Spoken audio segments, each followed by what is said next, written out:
Hi there, you're watching It's Not Fake, your one-stop show from Monday to Friday that gets you the critical analysis of the top 5 stories of the day. Let's get started with today's headlines. Senior वकील प्रशांत भूषण की सजा पर फैसला सुरक्षित। Court में दोनों पक्षों ने रखी दलील। अवमानना मामले पर माफी नहीं मांगने पर अड़े प्रशांत भूषण। कांग्रेस में अंदरूनी घमासान जारी। कांग्रेस नेता कपिल सिब्बल ने कहा, पद नहीं देश रखता है मायने। अनिल शास्त्री ने कहा, सोनिया और राहुल कांग्रेस नेताओं से मिलना शुरू कर दें, 50% समस्या हो जाएगी खत्म। जेईई नीट की परीक्षा को स्थगित करने के लिए छात्रों का विरोध प्रदर्शन जारी। छात्रों को विपक्ष पार्टियों के नेताओं का मिल रहा है समर्थन। जेईई की परीक्षा 1 सितंबर से 6 सितंबर और नीट की परीक्षा 13 सितंबर को होनी है। देश में तेजी से बढ़ रहे हैं कोरोना के मामले। अब तक 31 लाख से ज्यादा कोरोना से संक्रमित हुए लोग। रूस ने एक और वैक्सीन लॉन्च करने की तैयारी। और अमेरिका में सामने आई पुलिस ज्यादती। विस्कॉन्सिन में अश्वेत व्यक्ति को उसके बच्चे के सामने मारी गोलियां। 2 महीने में सामने आई ऐसी दूसरी घटना। तो इन सारी खबरों को आपको एक एक करके बताएंगे, उसका विश्लेषण करेंगे, उसके पीछे का सच बताएंगे। लेकिन शुरुआत करते हैं हमारी आज की पहली बड़ी खबर से, और वो खबर है जो फैसला आज senior lawyer activist Prashant Bhushan के मामले में आज सुप्रीम कोर्ट में आना था, तो वो फैसला अभी सुप्रीम कोर्ट ने सुरक्षित रख लिया है। अभी थोड़ी ही देर पहले ब्रेकिंग न्यूज़ आई थी और इस समय सारे वेबसाइट्स और टीवी चैनल्स पर एक ही खबर है कि प्रशांत भूषण के मामले में सुप्रीम कोर्ट ने अपना फैसला सुरक्षित रखा है। अब ऐसी क्या वजह हुई? आज सेंटेंसिंग को प्रोनाउंस करना था सुप्रीम कोर्ट को, लेकिन इस तरीके की आज बहस चली कि सुप्रीम कोर्ट भी आज सोचने पर मजबूर हो गया है कि उस केस में सज़ा क्या सुनाई जाए। अब आपको सिलसिलेवार तरीके से बताते हैं कि जिस तरह से आज आर्ग्यूमेंट्स चले, जिस तरह से बहस चली, उसमें अटॉर्नी जनरल के वेणुगोपाल ने क्या बोला, राजीव धवन जो प्रशांत भूषण के लॉयर हैं उन्होंने क्या कहा, और सुप्रीम कोर्ट पर इसकी क्या टिप्पणी थी, आपको एक एक करके बताते हैं। सबसे जो एक क्विंटेसेंस आज की पूरी बहस का था वो ये था कि जस्टिस अरुण मिश्रा ने इस बात को कहा कि tell us what is wrong in using the word apology.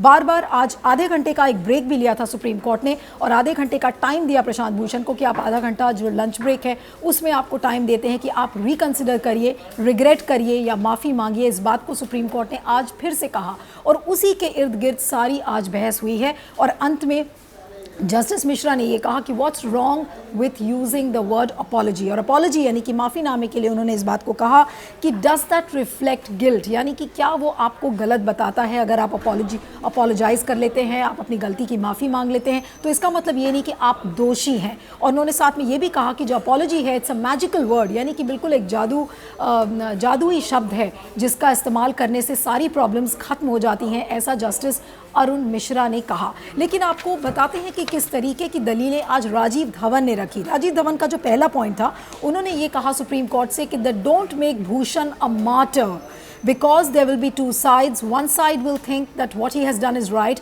and the other side will hold him guilty. तो यानी कि उनको मार्टर ना साबित किया जाए, ऐसा सुप्रीम कोर्ट को राजीव धवन ने कहा है कि ऐसा फैसला सुनाइए जिसमें कि उन्हें मार्टर हम यानी कि शहीद ना बने प्रशांत भूषण, ऐसा उन्होंने कहा है। और कहा कि अगर ऐसा कुछ होता है तो it will snowball into a big controversy with obviously one side saying that he is a martyr and the other side holding him guilty. That's point number 1.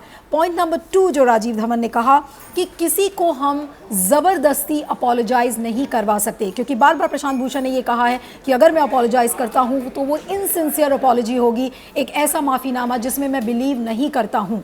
और कोर्ट का जो फैसला है उसको सर्वोपरि मानकर, और जो भी कल अपने सबमिशन में प्रशांत भूषण ने कहा था कि he is not ready to apologise but he is ready to face any punishment which supreme court gives, और उन्होंने इस बात को एक नहीं 2-3 बार अपने सबमिशंस में इस बात को कहा है। तो प्रशांत भूषण अपनी माफ़ी न मांगने पर अड़े हुए हैं। इसके अलावा जो राजीव धवन ने कहा कि it's coercion on the part of supreme court, ये बहुत इंपॉर्टेंट पॉइंट है जिसे राजीव धवन ने आज अपनी बहस के दौरान कहा कि सुप्रीम कोर्ट किसी को फोर्स नहीं कर सकता अपॉलोजाइज करने के लिए, माफ़ी नहीं मांगने के लिए। जिसके बाद उन्होंने ये कहा है कि अगर आप राजीव धवन ने इस बात को कहा कि अगर प्रशांत भूषण का आप ट्वीट देखें, स्पेशली जो हार्ली डेविडसन वाला जो ट्वीट है, इट्स हार्डली अ क्रिटिसिज्म, यानी कि वो एक आलोचना के रूप में नहीं देखा जा सकता। तो इन सारी बातों को राजीव धवन ने कहा है। सुप्रीम कोर्ट ने इस बात को कहा है कि we have given Bhushan enough time, यानी कि उनको काफ़ी समय मिला है और उनको अब माफ़ी मांग लेनी चाहिए थी, जिस पे कि अटॉर्नी जनरल जो के वेणुगोपाल हैं उन्होंने कहा है कि इस पूरे मामले का जो अंत है वो इसी बात पर होगा कि उनको एक स्टर्न वार्निंग सुप्रीम कोर्ट दे दे, प्रशांत भूषण को वार्न करे और उनके खिलाफ जितने भी केसेस हैं उनको बंद कर दे। एग्जैक्टली अगर मैं कोट करूं कि अटॉर्नी जनरल के वेणुगोपाल ने सुप्रीम कोर्ट से क्या बोला है, तो he has said Bhushan should withdraw all allegations against supreme court to be let off with a warning and that will be a fitting end to this unfortunate case। यानी कि इस बात को के वेणुगोपाल ने कहा है कि सारे केसेस बंद हो जाने चाहिए, एक उनको वार्निंग दी जाए और जितने भी सुप्रीम कोर्ट के खिलाफ जो भी चीज़ें लिखी हैं वो प्रशांत भूषण वापस ले ले, तो वो एक ग्रेसफुल एग्जिट मानी जाएगी, ऐसा के वेणुगोपाल ने कहा है।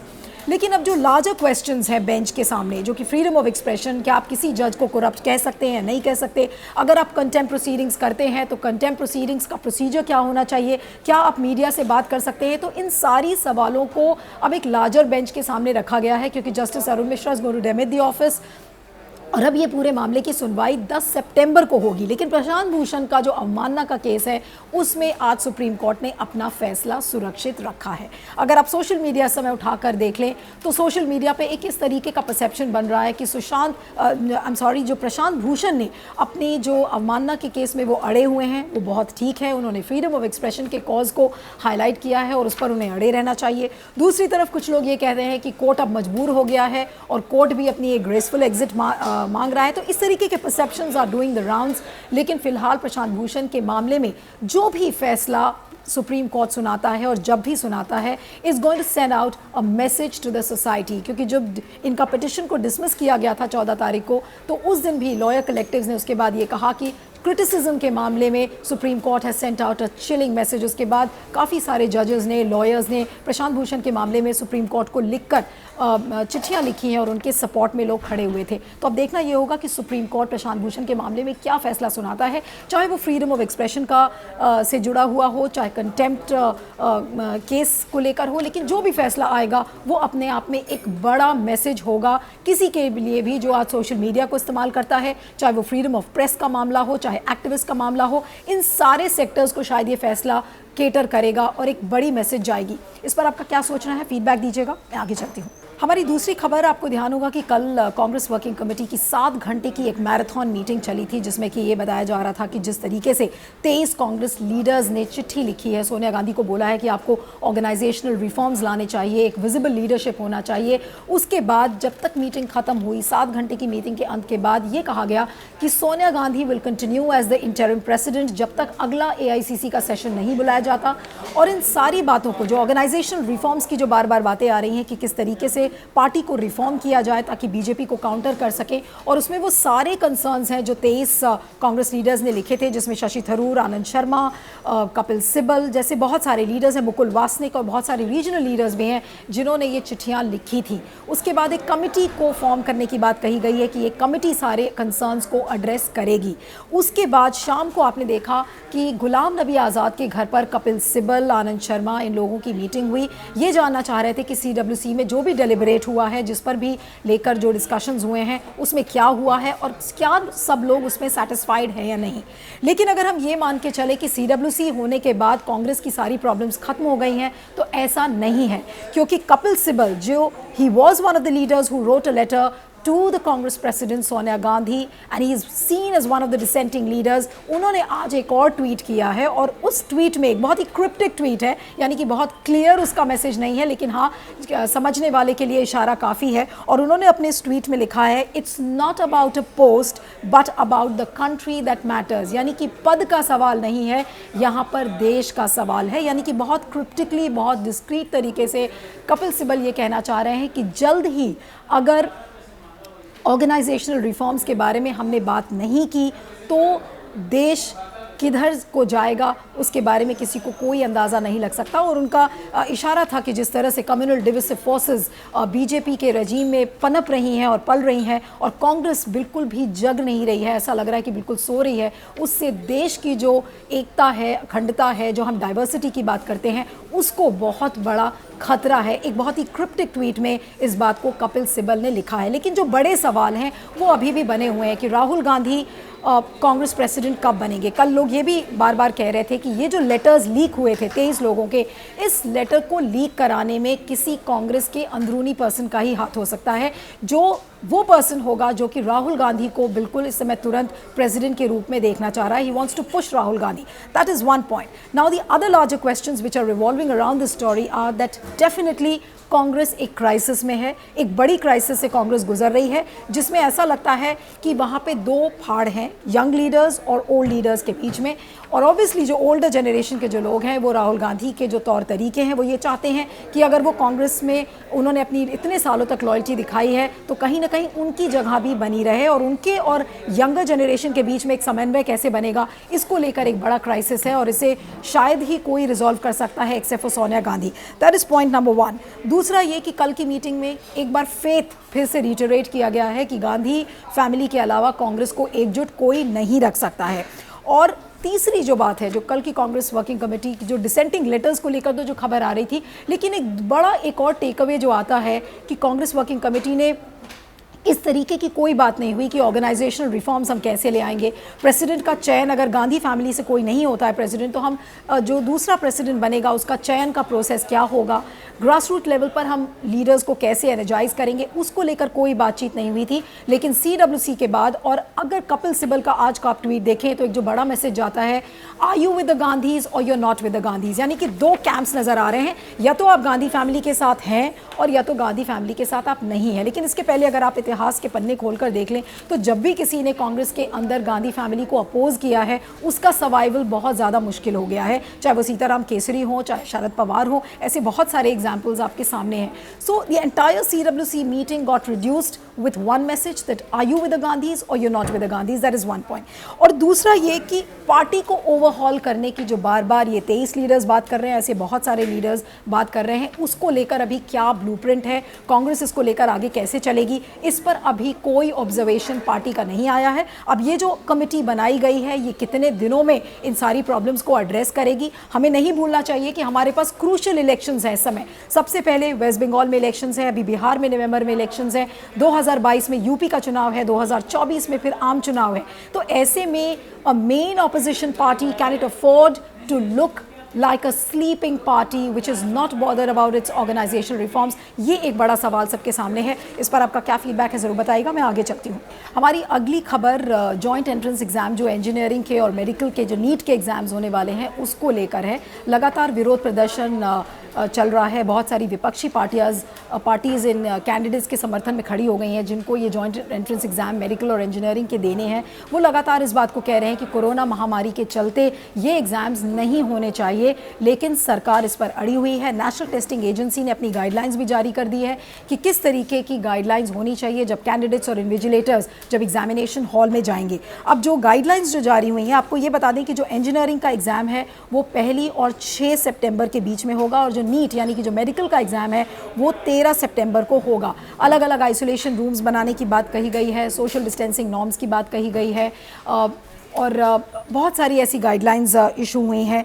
और ये कहा गया है कि जो भी कैंडिडेट्स होंगे उनको पहले से डिक्लेयर करना पड़ेगा कि वो उनको कोविड के सिम्टम्स नहीं हैं, और क्या वो किसी कोरोना संक्रमित पेशेंट के संपर्क में आए हैं या नहीं आए हैं. ये सारे डिक्लेरेशन स्टूडेंट्स को देने हैं. लेकिन ऐसे में विपक्षी पार्टीज इस समय सारे कैंडिडेट्स के साथ खड़ी हो गई हैं. उनका ये मानना है कि ऐसी महामारी के बीच एक नेशनल एग्ज़ाम करवाना एक बहुत ही बड़ा चैलेंज होगा, और ऐसे में ये एग्ज़ाम्स नहीं होने चाहिए. अब आपको बता दें कि कुछ दिन पहले ममता बनर्जी इस बात को लेकर अड़ी हुई थी कि एग्ज़ाम्स वो नहीं होने देंगी. उसके बाद आज नवीन पटनायक ने भी केंद्र को लिखा है, सुब्रमण्यम स्वामी ने लिखा है, आदित्य ठाकरे जैसे लीडर्स ने, सब ने इस चीज़ को अपोज किया है कि ये एग्ज़ाम्स नहीं होने चाहिए. लेकिन क्योंकि नेशनल टेस्टिंग एजेंसीज़ की गाइडलाइंस आ चुकी हैं, एडमिट कार्ड्स इशू हो चुके हैं, तो ऐसे में अब सवाल ये उठता है कि क्या सरकार लोगों की सेहत का ध्यान न रखते हुए, इन युवाओं की सेहत का ना ध्यान रखते हुए, क्या ये एग्ज़ाम्स कराना वाकई में ज़रूरी है? ये बड़ा सवाल इस समय सबके सामने है. एक बहुत ही क्रूशियल क्वेश्चन है,